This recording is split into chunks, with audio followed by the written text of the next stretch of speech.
Welcome, everybody. I am Jimmy, and this is episode 200. That's right, man. Episode 200 of the Horrific Podcast. Hard to believe it's been 200 episodes of our staple show. I know it's been over 200 episodes that we have put up on our channel. Episodes have come and gone, or shows have come and gone, rather. But always a really fun time in the old time tonight, I guess. I don't know. But this one is special because there's been times where Horrific Network has gone on, our Horrific Podcast has gone on hiatus, like right now, for example, as we've been doing haunt coverage. You know, this is only, I want to say, this may be the first in October of these that we've done, maybe the second.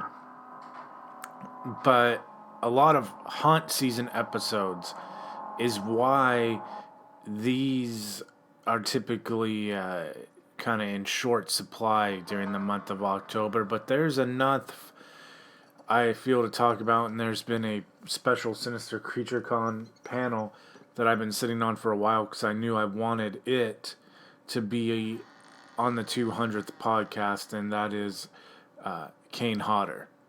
Kane Hodder, he is a legend. There is no question about it. He is just horror, like, he's the Mount Rushmore of horror icons, for sure. He's played Jason more than any other actor. His story is just so completely iconic. If you go back to doing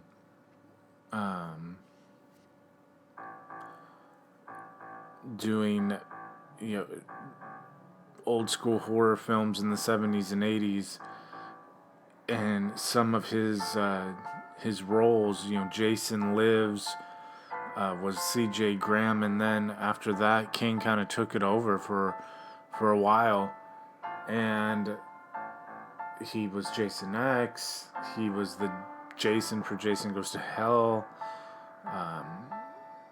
You can see all these stories in his documentary To Hell and Back, the Kane Hodder story. It really is a great documentary. So all that is forthcoming. There is some news, man. There's been some cool, you know, horror movies that have kind of surfaced as of late. Hulu announces that they're, you know, unceremoniously, that they're doing Into the Dark still, and it started with like something Annie, a new movie called something Annie. I'm blanking on her name. I apologize, Annie. But it looks creepy. Ashley and John from the Higby said they enjoyed it. We've gotten a few trailers, like The Turning. I went and saw a few Netflix movies with Justin and Shalita that have come out. The Tall Grass movie is out. Was kind of disappointed in that one. But the Shadow of the Moon that Netflix has done for this Netflix and Chills event is, I thought it was pretty good. Justin didn't like it. I enjoyed it. So, to each their own. You know, The Tall Grass was a decent movie. It was not by any means like the best thing ever. I wasn't mad that I watched it, but I wasn't like, holy God, I gotta watch this again. We've all seen The Joker.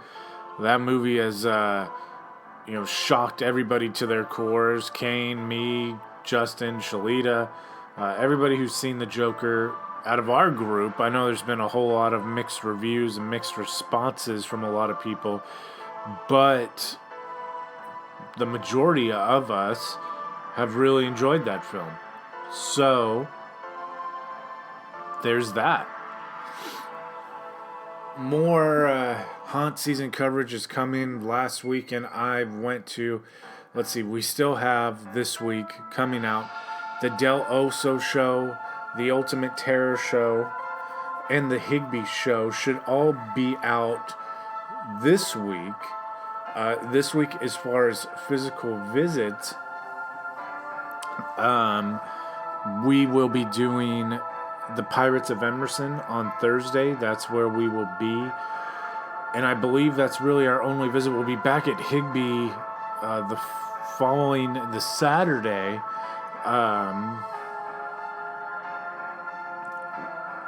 For a little bit of extra bonus content for the Haunted by Higby Director's Cut documentary.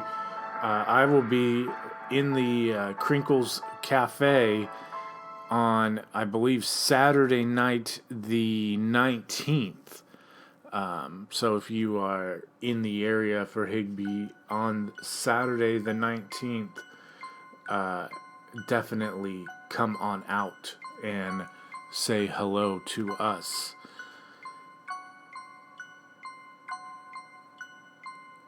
We also will be still to come on the haunt tour. We still have a whole lot of fun things going on. So that weekend of the 20th through the 26th, I believe we're going to be going to a new haunt called Countryside Horror Story in a 10-pin bowling area. So that will be happening, and that's out of Turlock. So we may save one of those haunt episodes, until the following week. May wait to do the Higby show until I get into costume there. Or we may just put out 2 Higby shows, is what we may end up doing. The other ones that we still have Fear Overload in Bayfair. We're going to be doing that on the 28th. And then we will be doing... we will be doing a Halloween showing. I'm like rambling here. I'm trying to think of all the dates we have left. We have a Halloween showing of Halloween, late night Carpenter's Halloween, 7 p.m. at the State Theater. It's not even a late night showing. It's an easy one to get to, so you don't have an excuse. And then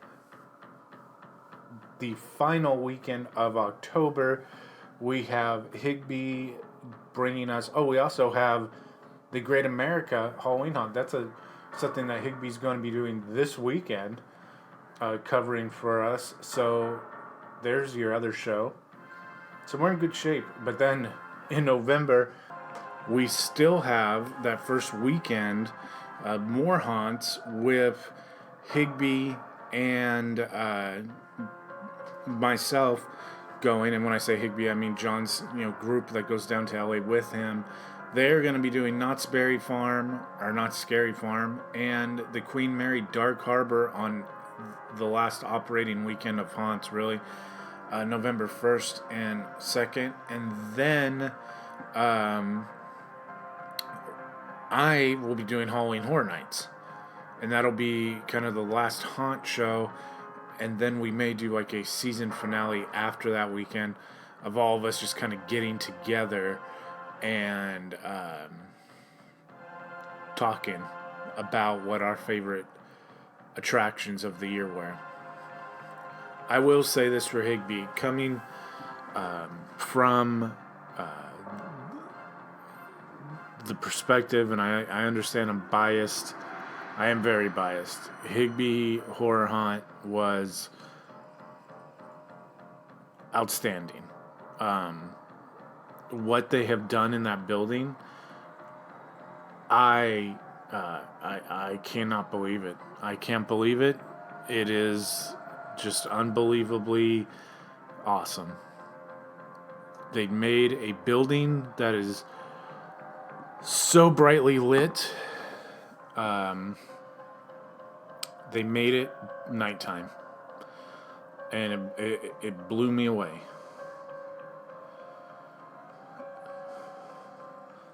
And it is for that reason where John doesn't have control of the light inside. I gotta say it's special. It really is special. Ultimate Terror production value. I mean, they have brought in something better than Halloween Horror Nights has in the last couple of years. And I will say the Oogie Boogie Bash for Disney for a commercial theme park is the best that they have done in years. Disneyland for Halloween. So it's kind of the recap of everything that's been going on this October so far for us. It really has been a wild ride, and it's only about halfway through, man. It's not even halfway through. It's the 14th of October, so we still got a lot of haunts left here. Almost 3 weeks left of, well, really 3 weeks left if you count November. I'm thinking of what's left in October, but we've had a lot of fun thus far. Starting in September, which makes it feel like it should be over already, I think, is the fact that we started in September, but it hasn't been. It hasn't even been halfway through, really. Or we're just entering the halfway point of the race, and we got a lot more to come. Exciting stuff. But now, I have rambled on way too long. I'm sure you're tired of me just rambling, Randy. But our guests this week are the highlight of the week. Like I mentioned at the top of the show, I promise I don't ramble in this interview, is Kane Hodder. I hope you enjoy it. This was a white whale, a huge get for an interview for me, and it was a lot of fun to bring him in at Sinister Creature Con. So here, without further ado, Kane Hodder's panel.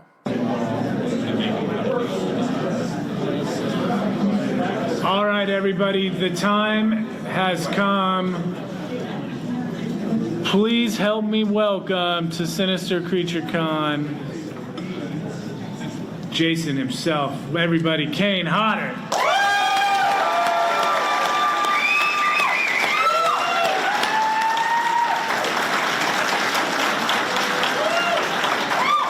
Right here, I guess. Thank you. Well, I have to say, first of all, that I didn't expect this area to support horror as much as you guys do, and we really appreciate it. Thank you for coming out.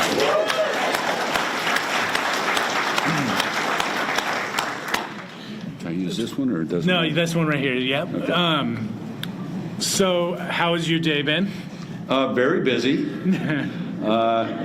And those of you that stood in the line, sorry if it took a while, but hopefully it was worth it. And, I disappointed some people today because I cannot do the choke pose anymore because of circumstances beyond my control. I'm prohibited from doing it. So, just to make up for that, before we leave this room, I'll punch somebody in the face. Is that all right?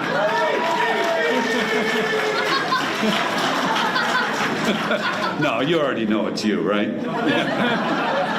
You just have that face. Oh. You're right. I mean, Kane Hodder, the name... I mean, you have become synonymous with a franchise, with a character that is so iconic to so many people. But he was already pretty iconic to horror fans when you got the torch passed to you in Part 7. For sure, yeah. Were you a fan of him when you auditioned for him? I was a fan. I had seen all the previous films. I became a huge horror fan when unfortunately, this shows how old I am, but I went to see The Exorcist in the theater. Nice. And, I was talking to other people about that. if you are not old enough, and most of you aren't, to have seen The Exorcist in its prime, with all the hype and everything, it was just such an amazing movie to experience. So when I had that effect happen from watching a film, I became a huge horror fan. Started watching all the, the old ones, Black Christmas, and all the Friday movies, because I loved seeing what Jason was going to come up with next. And it's ironic because as a fan, I was kind of frustrated that Jason looked completely different every movie, and for the first 6.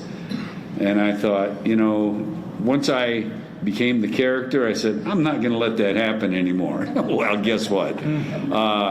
It did. It happened even more so, and I realized some things are out of my control. But even though every time I played Jason, he looked completely different, I tried to make the performance consistent. And that hopefully carried over, and why people were like finally happy to see somebody repeat in the role, because as you know, nobody else did more than one movie besides myself. So I feel very honored that I was asked to do 4 of them. But there has been some frustrating times playing the character, in particular Jason Goes to Hell.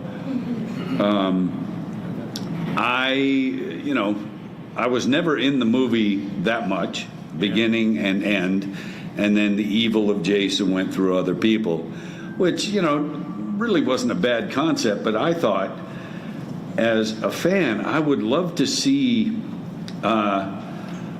mannerisms that I have come up with over the years of playing the character. When Jason was looking like another actor, I thought it would be interesting that they do something that I've done as Jason before, just a mannerism or the breathing thing or something. Right. So I tried to talk to all the actors that were going to have the evil of Jason within them and say, wouldn't it be cool to kind of make it consistent, even though it looks like you, to still see something recognizable about how I played the character.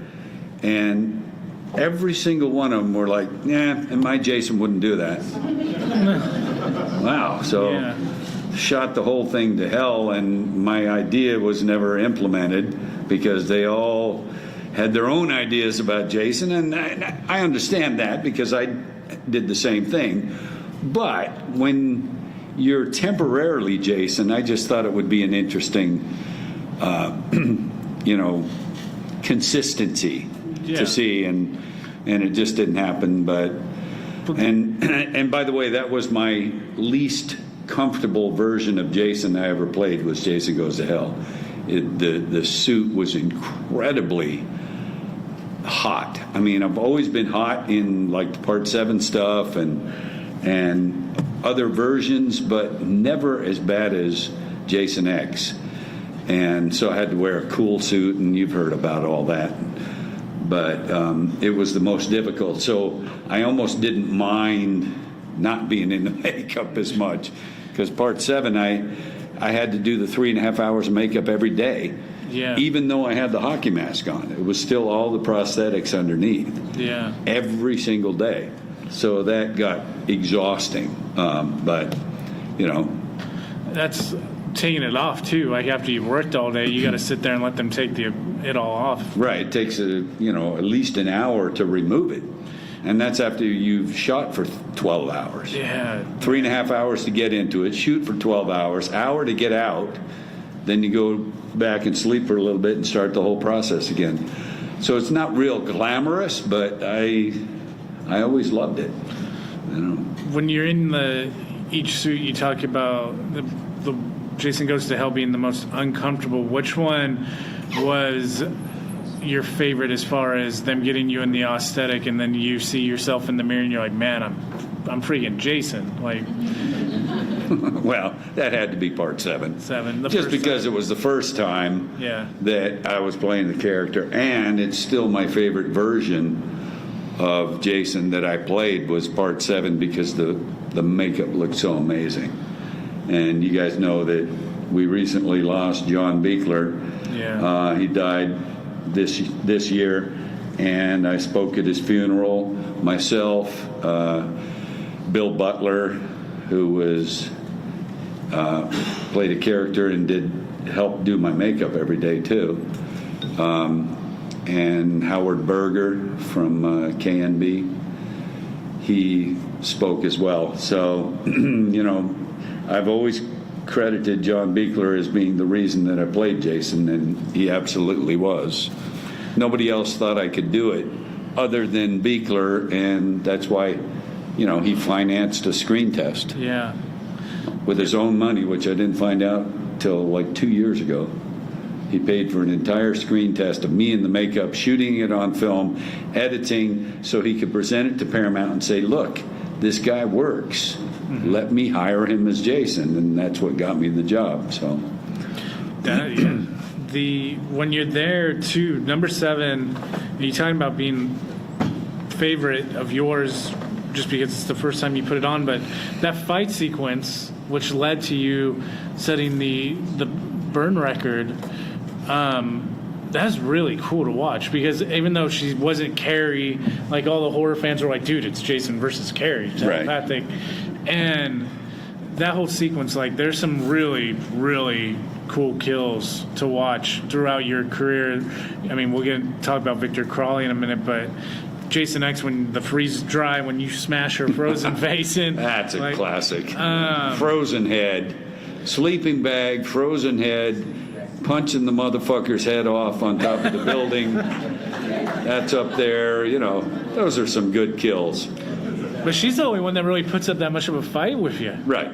And that's why what worked in my favor for Beekler trying to convince them to hire me to play the character was that Jason never had, and still hasn't since, done that many stunts as the character. Part 7 was by far. And was it you that actually punched off the dude's head? Oh yeah, of course. That was you in the body?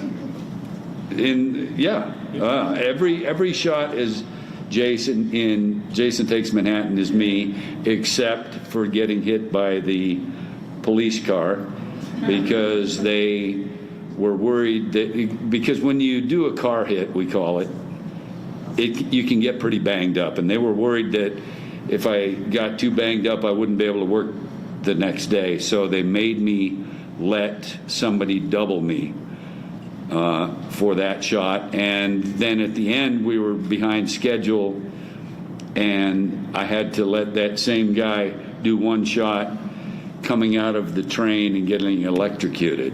That's also the same guy who went on to play Jason in Freddy vs. Jason. But if you ever watch that scene again, when I saw the movie, I was like, my God, this guy did not try to do anything to look like me. And when you stunt double somebody, and that's basically what he was doing, even though I didn't need a stunt double, he was doubling me. He did nothing to make it look like my performance. When he walks off that train, if you ever watch that movie again, watch that scene where Jason steps off the back of the train right before he gets electrocuted on the third rail or whatever you call it. He walks off the train and he's swinging his arms like this. And I was watching it and I said, it's almost like he's trying to make it look stupid, because it looks so fucking terrible that he doesn't, I consciously would never swing my arms, especially like that, stepping off the train. It's just fucking horrible. Sorry, but it is.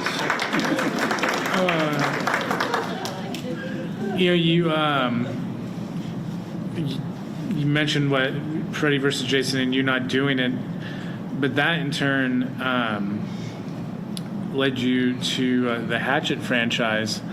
And it's funny, our podcast that we host and we produce all this content on, right after Hatchet 1, Adam was a guest on our podcast, and he was super excited for Hatchet 2, and he was just talking about your guys' relationship, and it's like, he was like, man, it's like a brotherhood, because you guys then got into comedy together too, and you did sketches. You know, he was talking about how he felt like you were now able to just kind of be, you know, at peace with everything and make light of it to a certain extent, and you guys were just having a blast doing to Victor Crawley.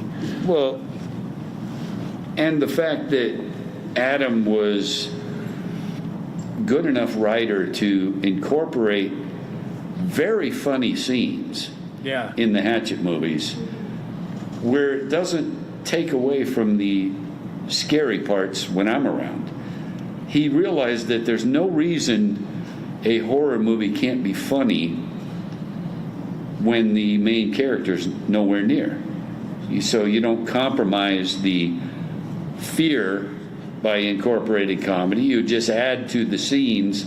So often with the Friday movies, you know, you'd be bored as a viewer. Come on, let's get Jason back to make some excitement happen. But with the Hatchet movies, the scenes in between were so entertaining because the actors were so good with the comedy. It just made a more entertaining film overall. And, you know, I wasn't very funny as Victor and pretty savage, but I just love the fact that the other characters could interact in a fun way. Are you watching any of that at all when it's going on set? Or are you seeing, you know, Adam letting you see any dailies of these guys or anything? Because you talk about the comedic balancing out the just slaughterfest that Victor. I'd be curious, like, does that change you? Like, you're sitting there laughing at him off camera, and you, man, like, yeah, you're so funny right now, but I can't wait to tear you apart, like, in 30 minutes or anything? Or well, yeah, I mean, I prefer to not watch when it's happening because I don't want to get out of my mindset for the character. But I love when I watch the final product on the screen and see all the funny stuff happening then. Because I, you know, fairly serious about playing a character like Victor. And it's not that I can't laugh and then be violent the next moment, but I just like to stay in the mood, I guess you could say. It's what's cool about that franchise too is you always have a very cool connection usually with a main horror character and their parentage. You know, Freddy's mom and being the son of the maniacs, and Jason's, you know, mother with the original Friday. You, with Hatchet, you get to play both, which was really cool. You get to be his dad and be him. And I don't even think, if I remember correctly, in the first movie, I'm not sure that the scene with Victor's dad was even written. When Adam said, I'd like you to play this character, Victor Crawley, I said, well, how about giving me something a little more dramatic to do also? I love doing the killing stuff, but I want to show the audience that I can do other things. And so he incorporated that scene. And my sons are in that first film too. They're my two sons are two of the little guys that jump up on the truck trying to look at young Victor. When I was Victor's dad in the truck, and they're trying to get a glimpse of him. So that was my sons, who are now 22 and 25.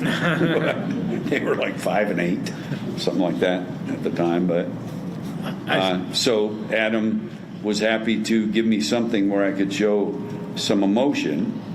And then in the past 2-3 years, filmmakers realize when they make a horror film, in order to interest somebody that has a name in horror, you like to offer them something that they haven't really done. Because an actor likes to challenge themselves and do something new. So, I've been doing some comedy stuff lately. And first of all, with stunts, I never thought I would love something on film as much as I did love doing stunts. Then I started doing dialogue and ended up really enjoying the challenge of delivering lines in a believable manner and with emotion and stuff like that. And now with the comedy, it's just the same way. I love doing the comedy. I just did a movie, it's an anthology, where I am doing a segment. I don't know if you remember the Ray Liotta Chantix commercial. I do a version of that as myself, saying, "Hi, I'm Kane Hodder. I've killed a lot of people on film, known as the deadliest man in Hollywood, whatever." And then I say, "But my desire for brutal violence doesn't always stay on the set." That's why I take Murderall. It's a capsule that helps keep my violent tendencies, in check. And as I do this infomercial, basically, I get to the point where I say, sure, there are side effects. And that's where it became fun. Because every take I did of that section, I added another side effect that it just popped into my mind. Ad-libbing the whole time. And it's just, I don't want to say too much about it, but it's some very funny side effects, and my reaction to them was just so much fun. And I keep getting surprised that I love doing something on film as much as I did previous things, and it's so much fun. And when producers challenge you with something new, that's what'll pique your interest. Get you reinvigorated into it. Yeah. What was the funnest set for you to just kind of like mess around on? Oh, all of them. Because, I don't know if you guys have seen the documentary or anything. I talk about a lot of on-set hijinks and, fucking with people and scaring them and practical jokes and, I'm in that makeup as Victor or Jason so many hours a day. In order to not get overly cranky, I like to entertain myself. So that's when I do things to mess with people and just pull practical jokes on them. And if nothing else, it keeps my sanity. Yeah. Do you have a favorite cast member that you got as Jason or Victor? I know in the documentary you mentioned the trailer in Hatchet where you burst in. One of the actresses was like complaining about you hadn't got her yet. Right. That was a funny story. Yeah, and then you heard the story about the police officer that showed up on the set during Part 7, yes. and came across me in the middle of the woods, completely dressed with hockey mask and everything, and said, "Are you with the movie?" Well, you stupid motherfucker. I am really going to mess with you now. So that's when I lunged at him and he took off, and it turned out to be a local cop that was visiting the set. Beekler the next day said, "That cop never came by last night, did he?" I said, "No, I don't think so." When you ask me something so incredibly stupid, you deserve to get something in return. Oh God, are you with the movie? Oh God. Do you know what movie we're shooting? Yeah. I'm standing with a hockey mask on my face. And again, it's not like it's Friday Part 1, R2. Right. Yeah. Oh, I don't know. People are stupid. So, Jason versus Victor Crawley. I'm sure you've been asked this question by people before, but who do you think wins that encounter? I do. Because I play both characters. No, I mean, I have been asked that question, but I think a real answer, if you think about both characters, is that Victor might have a very slight edge because he's less predictable. Yeah. So, not that you can beat Jason, but he doesn't surprise you all that often, and Victor does things that you completely didn't expect, so maybe a very slight edge to Victor. And that'd be a fun movie to do, but I don't know. Who would you want to be if, let's say, you're being Victor in a scene and they need someone to be Jason for you to fight as your Victor, who would you want to be the Jason? From a previous someone to bring CJ for sure. CJ, yeah. Because I think, in my opinion, CJ did a really good job as the character. And I think that would be pretty amazing to see him as Jason, me as Victor.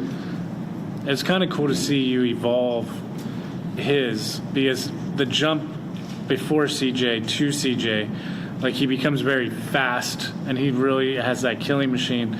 And then by you've kind of like dialed it back down and kind of had that methodical pace, but you're not as slow as before, but you're not as fast as he is. But God, you like amp up the brutality to him. So it was cool to see you take his ball and run with it in your own style. Yeah, I mean, if it hadn't been for Buechler, I think CJ probably would have played the character again. And just in my opinion, I don't think there was any other actor that could have done another one. Yeah. Just for my enjoyment. I just, I didn't think anybody else. Me, I would say, other than CJ. So let's make sure we get everybody's questions answered. So if you have one, raise your hand and we will call on you. All the way in the back row there came up first.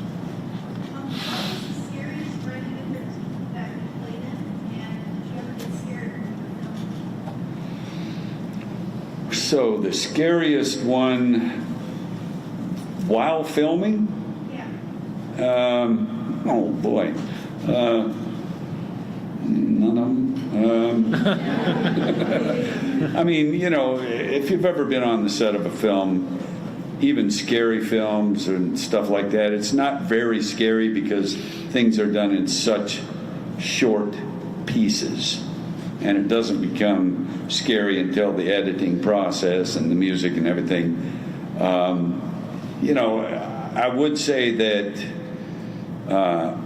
Part 7 was what started interesting me in the paranormal world.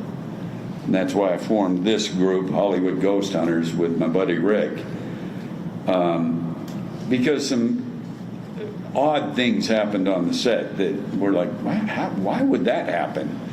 And I know you're going to ask for specifics, and nothing comes to mind, but I just remember feeling like, God, this is strange that some different things have happened. I wonder if that could be something paranormal. So I guess maybe parts of the exteriors in Part 7 were a little bit creepy because of where we were, but I think you've heard me talk about this before, but Part 7 was completely unusual in that we shot the entire movie's interiors in Los Angeles for about 4 weeks. Every single interior shot of the film was done first.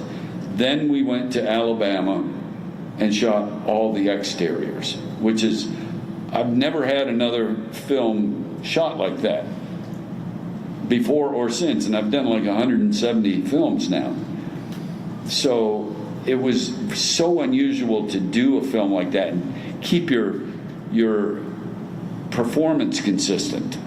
You know, you do a shot where you walk into the house, you know, weeks before the very same shot on the outside where you enter to walk in. So you have to remember how you were, you know, acting exactly. So it was tough, but that's probably why the Part 7 exteriors might have been the strangest.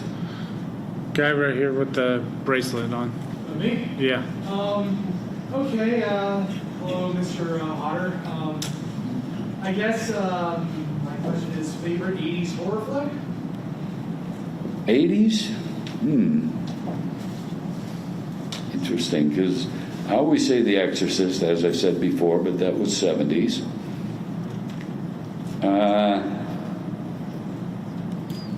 And I never really cared for Freddy because he's a bitch. And a pedophile. Let's not forget that. Did Jason ever do anything to a kid? No. Freddie? No. But no, I mean, Robert's a buddy of mine, so I'm just fucking with him. But probably, and you know, it's something I always kind of wished I could have been a part of, but probably the second, I think, was in the 80s, the second Halloween movie, or was that still 70s? No, yeah, barely in 80s. Yeah. Probably that, and even the next Halloween. I love the Halloween movies. I always loved that character. Practically as much as Jason, because very similar, really. You know? Yeah. No facial expressions, no voice. And I thought they were really well done. So I enjoyed those probably. Thank you. Right over here. Yep, with the visor on. So, what was the longest filming process and what was the shortest filming process during your Friday the 13th stage? Interesting question. The longest shooting schedule that we ever had for one of the Fridays that I did was Jason X. We shot for 12 weeks Jeez. on that movie and had the biggest budget that we'd had too.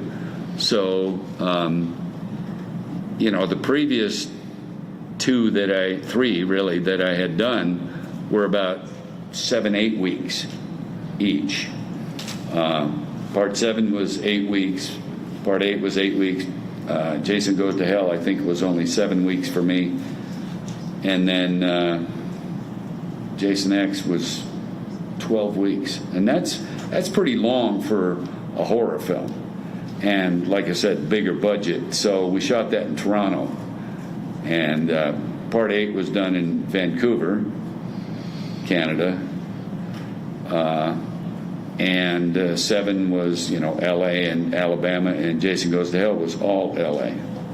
So that was kind of a different experience. But the shortest for me personally was definitely Jason Goes to Hell, because I was in the makeup far fewer days, which was good because it was so hard to work in. Right. Red bracelet all the way in the back. Yep, you're doing your hand thing right there. Okay, do you have any good Steven Seagal stories? Oh boy. Because you were in the movie. No, none? Oh, Steven Seagal stories, huh? Well, Like on set. yes. I did do 3 films with Seagal. Out for Justice, Under Siege, and Fire Down Below. And the first one, Out for Justice, I did stunts and I did a fight with him. Second one, Under Siege, same thing, did stunts, did a fight scene with him. Third one, I said, you know what? I don't care to do a fight scene anymore with him. So I just did stunts. So if you can assume anything from that, you know. Oh man, boy, oh boy, yeah, I know. I'm not worried about retribution. I'm just worried about looking like an asshole. He wasn't the easiest to work with, and it, you know. No good stories, man?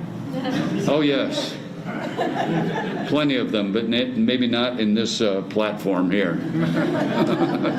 Right here, go ahead. Of the Friday movies, who was your favorite actor to work with? Oh, that's interesting. There's been a number of actors and actresses that I really enjoyed working with. One of the main ones being Bill Butler, and you know, because he was on the set every day helping with my makeup and playing a character. And he and I were with Buechler, John Buechler, the day before he died. So I'm very happy that he and I were there because, you know, a lot of people didn't really support Buechler like they should have. I mean, he gave a lot of people their start in horror and makeup effects and stuff, and people didn't seem to reciprocate when he was dying. So I think that was kind of shitty to not show the support. But so Butler's right up there. I also enjoyed just watching the performance of Jennifer Banco. She played young Tina in Part 7, and it's really interesting because I'm doing a film with her, Jennifer, in July in New Mexico, and it's kind of related to our roles in that movie. Is that the Fanboy 13? Mm-hmm. Yeah. Yeah, it's got a lot of guys that are attached to the franchise. Yeah, a lot of people from different Friday movies are in this film, and it's interesting because of the way it's structured. And I'm looking forward to, you know, working with her because we didn't really do anything together in Part 7, but you know, we were on the set at the same time, just no scenes together. Yeah. And I loved working with Jim Isaac, who directed Jason X. He wasn't an actor, but tremendous director. And you know, there's, unlike the question that was asked there, there's nobody in any of the Friday movies that I didn't enjoy working with, and that's true. I just think that, I don't know if I was lucky and didn't work with any people that were assholes or whatever, but I just had nothing but good experiences with everyone involved with the Friday movies. And you know, I think you would understand that I wouldn't say that if it wasn't true. I'd avoid talking about it. Just like a good story. It was a good, long but sad story. Well, have you ever seen him run? You don't run like him, right? Huh? You don't run like him. No. It's almost impossible to see footage of him running, but it's comical. It's comical. He cannot run for shit. And you know, it's tough when every movie I did, a stunt person had to go to the hospital while fighting with him. Yeah. Because you know, it's not like we don't mind taking some contact, because I personally, whether I'm giving or taking, I like to make some good contact to make a scene look better. Make it look good. But when you go so far beyond that you have to protect yourself from injury, then it looks shitty on film. Yeah. And, you know, it just didn't seem to be the same thought process there. The guy with the clown glove on, like 4 rows back. Go ahead. Top 5 favorite horror movies. Go. Halloween 1 and 2, Exorcist, no nightmare movies. Jason X. No, Part 7 Part is still, 7? yeah, my favorite. And I did like the first Texas Chainsaw Massacre. It was pretty inventive.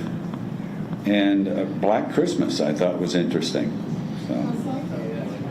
Psycho, it's all right. It's all right. Orange shirt. You talked about how you enjoyed how Victor Crawley had the humor in it. How would you kind of like to see humor brought into Friday the 13th? Like how Jason takes Manhattan, maybe he takes on a class. Well, I mean, there was a little bit of humor in Jason Takes Manhattan, but,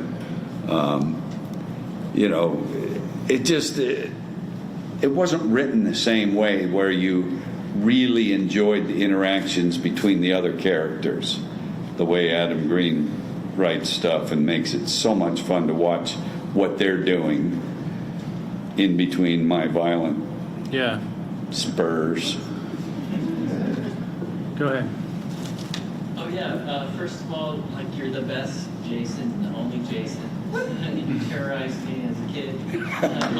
You look like you're still a little nervous. But anyway. Oh yeah, of course. So I'm curious about the development of the Friday the 13th video game, because I really enjoyed being you in the video game. And also, you can punch me in the face if you want. Okay, now remember you said that. When I have the cops come because he's unconscious on the ground, remember he said it was okay for me to do that. The video game, obviously, first of all, before I get to that, I had done motion capture for a video game years ago that was going to be about a killer at a summer camp. I was like, wow, that sounds familiar. Yeah. And we did some mocap, and the game never happened. So when Gun Media approached me and said, we're going to do a real video game, not like the Nintendo one, that put a picture of me on the game, and I didn't get dick from it, which I didn't care, but I was just happy they used a picture of me. They could have used anyone. Yeah. But Gun Media said that we're going to do a real video game, and we want you to do the motion capture for Jason for the game. And I was very honored that their opinion was that it should be me, because it's motion capture. It could be anybody, really. Yeah. So the fact that they thought, no, it shouldn't be just anybody. It should be the guy that is most known for playing the character. So I was very, very happy and honored that they asked me to do it. And, maybe you've heard me talk about this before, but the process of the motion capture took almost 2 years, where we would do a few days, a session, and then a few weeks later do another few days, and we kept going on and on while they would render all the content and incorporate it into the game. It took a long time to do everything. So I was just very, very happy that they thought it should be me. So because of that, I wanted to do everything I could to do the character justice and make it recognizable when you're playing the game, that it still looks like the way I moved. Because I thought that would be kind of a way to honor the character.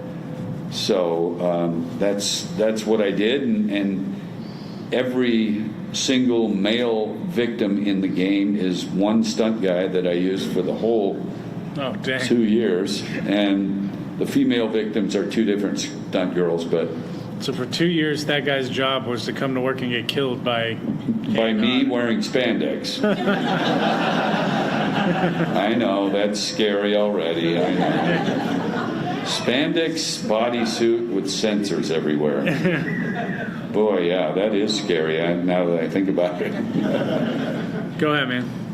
Yeah. What's been your favorite kill in Jason Takes Manhattan? Favorite kill in Jason Takes Manhattan was punching the guy's head off, for sure.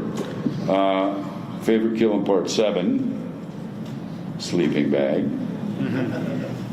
Favorite kill in Jason X, frozen head. Yeah. And, you know, I hardly even killed anybody in Jason Goes to Hell. Yeah. I killed Stephen Williams with a bear hug. That was whatever. cool. Yeah. And he was like, before we did that shot, he says, you know, I just want to tell you, go a little easy on me when you do the kill scene. I said, okay. When you tell me to go easy, now I'm going to fucking do it harder than I was. If you would just know my personality and say, hey, do whatever you need to do, I would have gone easier. But when you watch the shot and you see me yanking on his back and crushing him, he was making some weird sounds. Things that didn't seem like a human would make those sounds. We got time for a couple more right here with the hat. First off, thank you so much for all you've done. I grew up on horror movies in the 80s. And Thank you. I've always appreciated like actors and suits and costumes to have that emotion come through is really awesome. So, Well, thank you very much. Appreciate that. my question is have you ever had a down day or a time where you're just kind of like down? You look back on your career, have like a certain one memory from any of the franchises or any of the films you worked on that lifts you up a little? There's been so many of those amazing moments, but, you know, there's also been times where I couldn't believe, you know, forgetting about Jason, because once I was in the movie, I couldn't believe it was me playing the character. I felt like, holy shit, there's millions of people that know this character, and now it's me. I don't know how that doesn't affect you. But aside from that, there's been so many amazing times where I've talked about some of these, so forgive me if you've heard some of these stories, but working with Charlize Theron on Monster. Yes. And I played the cop that arrested her at the end of the movie.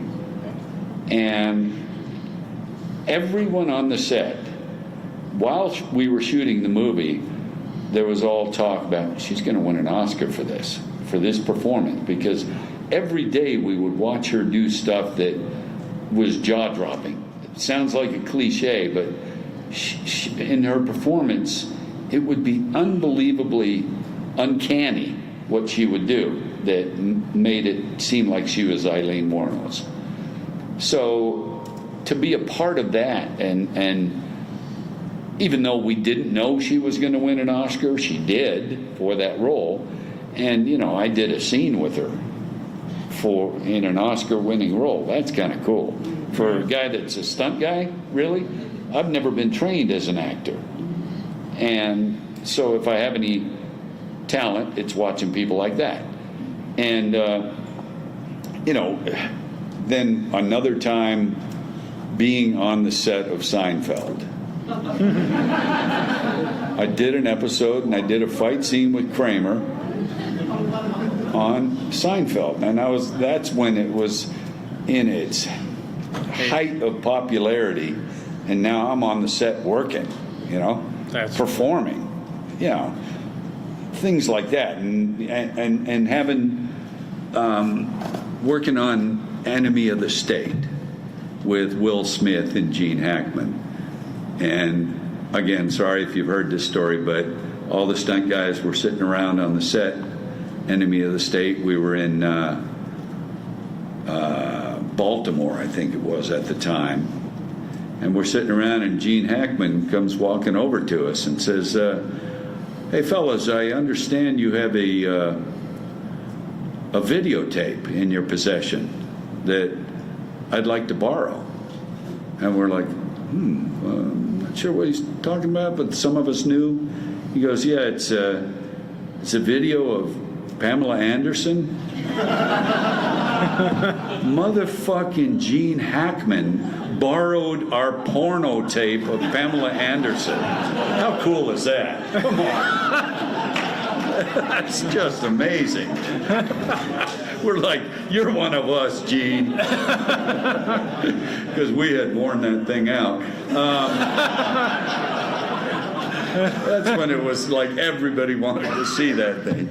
But, you know, there are just so many, 42 years now in this business. And, you know, that's why Dennis Herbert convinced me to tell my story on film so it could be more visual. You know, the book was good. I was very happy with it. But, you know, having the visual stuff just made it that much better. Yeah, it was. If you haven't seen that documentary, To Hell and Back, that is a hell, excuse the pun, of a documentary. That story is very, very, very fascinating, man. You've lived a hell of a life. You've had a hell of a career, and we thank you so much for what you did for the Friday the 13th franchise and the Hatchet franchise. Ladies and gentlemen, Kane Hodder. Thank you, guys.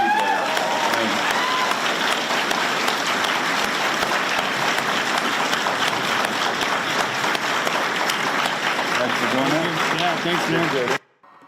So there you go, man. I hope you enjoyed hearing from Kane Hodder. He really is a cool guy. There's a lot of stories that can be told, and I know have been told on like Campfire Chronicles throughout that season about our interactions with Kane over the course of that Sinister Creature Con weekend. It really was a wild ride that left a whole lot to be desired, and or did not leave a whole lot to be desired, I should say.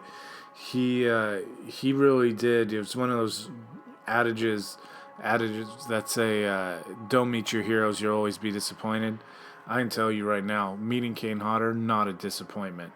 He was an awesome dude and took time to make sure everybody got to meet him who was in his line. And in some cases, you know, he would sign stuff for free for the staff. He really was a special guy. And I count myself very, very lucky to have been able to meet him. So, I don't know when the next horrific podcast will be. It may be after November or after October is done, but I definitely wanted to get this one out during October.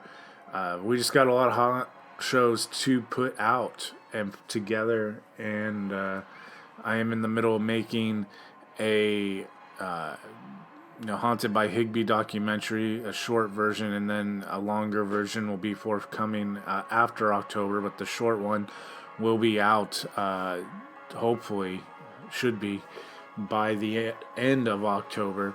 So, really excited for both of those to be coming out this year, the longer and the shorter. But that we will talk about another day. Thank you for listening.